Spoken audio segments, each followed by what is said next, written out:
Before we begin, I want to thank you all so much for taking the time to listen to the testimonies of myself and my peers. And I wanted you to know that your care for our voices as youth is really appreciated.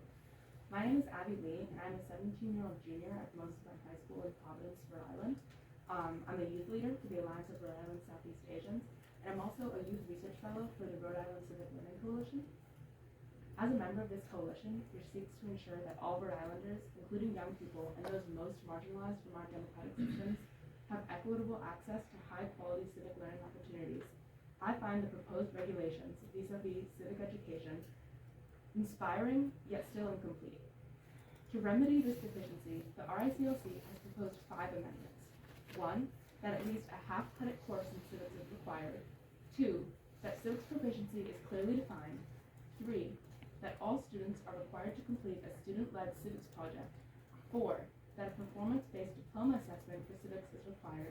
And 5, that definitions for civics and student-led civics project are added to the regulations.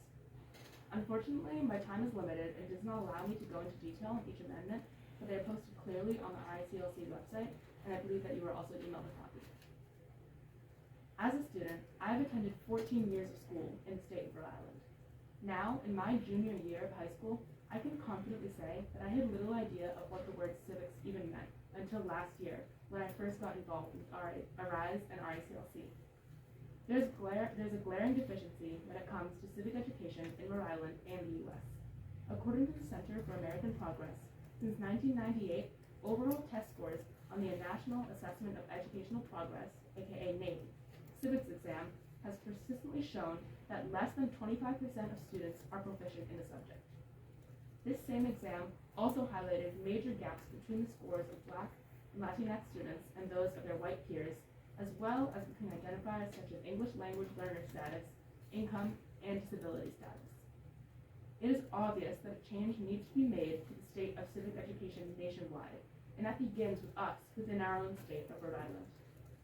Students must be provided with an adequate civics education in a way that is expeditious, effective, and most importantly, equitable.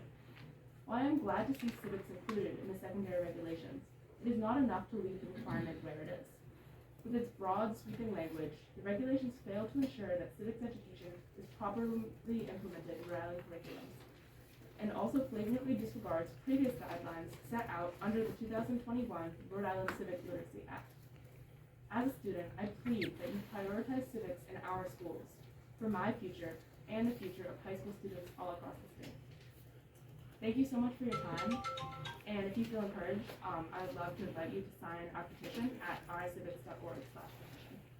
Good afternoon, everyone. My name is Nancy Xiong. I'm a junior at Rhode Island College. I'm a lead organizer for the Alliance of Rhode Island Southeast Asians for Education. I am also a plaintiff for the Cook v. Raimondo case, and I'm here to testify as a member of the Rhode Island Civic Learning Coalition.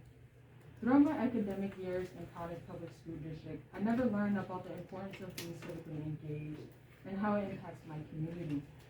It wasn't until I joined RISE where I learned that my voice does matter and that I have the power to make a difference. However, that is why I'm here today with hopes of a better future, making sure that all young people are equipped with the necessary tools to navigate the world. I am so happy to see that civics education is included as a high school graduation requirement. However, I am here to ask for a few amendments to ensure that civics education provided will be high quality across the whole state. How can RIDE make sure this happens? RIDE can work with community-based organizations that have been educating young people on their civic responsibility to be involved in the design and implementation phase of the civics curriculum, because we know what's best for our communities. RIDE can also adopt our coalition's amendments, which includes requiring a half-credit course in civics, clearly defining civics proficiency, and state that all students complete a student-led civics project. All students should have access to a high quality and equitable civics education no matter where they are, and learn how to use their power in productive ways. Thank you.